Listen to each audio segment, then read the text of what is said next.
आज हम फिर से पढ़ने वाले हैं वाक्य। इससे पिछले बार हम पढ़ चुके हैं अर्थ के आधार पर वाक्य के 8 भेद होते हैं और आज हम पढ़ने वाले हैं रचना के आधार पर वाक्य के 3 भेद होते हैं।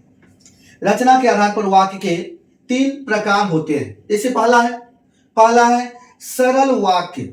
रचना के आधार पर पहला भाग जो है सरल वाक्य, जिस वाक्य में एक ही काम की बात कही जाए या जिस वाक्य में या एक क्रिया का बोध हो या एक काम का बोध हो, उसे हम बोल सकते हैं सरल वाक्य। जिसमें साधारण सा वाक्य हो, जैसे प्रत्यूष स्कूल जाता है, इसमें क्या हो रहा है, एक क्रिया का बोध हो रहा है, इसीलिए हम इसको बोलेंगे सरल वाक्य। जिसमें एक क्रिया या एक काम का बोध हो, उसे हम बोल सकते हैं सरल वाक्य। पढ़ेंगे हम संयुक्त वाक्य।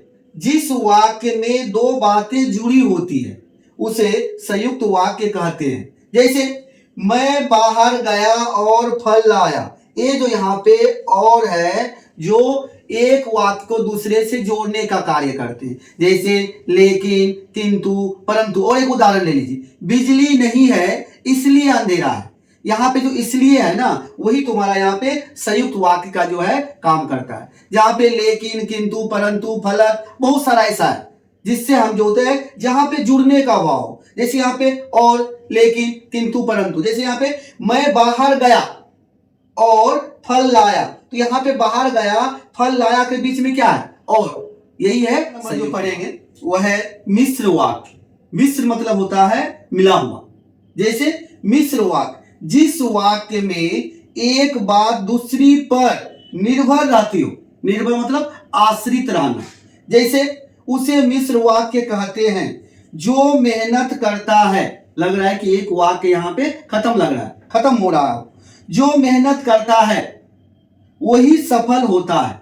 यहाँ पे क्या है, ये पहला वाला वाक्य जो है क्या है, जो मेहनत करता है, मतलब जो आदमी मेहनत करता है वही सफल होता है। पहला वाला वाक्य क्या है, जो आदमी मेहनत करता है, ये हुआ मुख्य वाक्य। मुख्य वाक्य के ऊपर दूसरा वाला जो वाक्य है वो आश्रित है, उसके ऊपर वो आश्रित है, उसे हम बोले यही। जो अगर पहला वाला वाक्य को अगर मिटा दिया जाए, अगर काट दिया जाए, तो ये दूसरा वाला वाक्य का कोई महत्व नहीं होता है। जैसे दूसरा और एक उदाहरण देखते हैं, सिपाही ने उस युवक को पीटा। सिपाही ने उस युवक को पीटा जिसने जेब काटी थी। यहाँ पे पहला वाक्य क्या है, सिपाही ने उस युवक को पीटा, ये मुख्य वाक्य हुआ। इस वाक्य से जुड़े हुए ही दूसरा वाक्य जो है उसका महत्व होता है। अगर पहला वाला वाक्य को अगर हटा दिया जाए, दूसरा वाला वाक्य जो है उसका कोई महत्व नहीं होता। उस वाक्य को हम निरर्थक वाक्य भी कर सकते हैं। तो पहले मिश्र वाक्य मतलब क्या होता है, पहला वाला वाक्य के ऊपर दूसरा वाला वाक्य जो है आश्रित होता है। इसमें समझना बहुत आसान है। पहला वाला वाक्य जो होता है लगेगा ये मुख्य वाक्य है और दूसरा जो है वो उसके पर आश्रित होता है। यही है मिश्र वाक्य। और इसमें इसके बाद हम पढ़ेंगे मिश्र वाक्य से सरल वाक्य, सरल वाक्य से मिश्र वाक्य कैसे परिवर्तित होते हैं, कैसे बदला जाता है, उसके बारे में हम लोग पढ़ेंगे। पूरा वीडियो देखें। अगर किसी तरह कोई अगर दिक्कत हो समझने में, हमें कमेंट करके हमें बताएं, हम और इससे अच्छा वीडियो बनाने की कोशिश करें।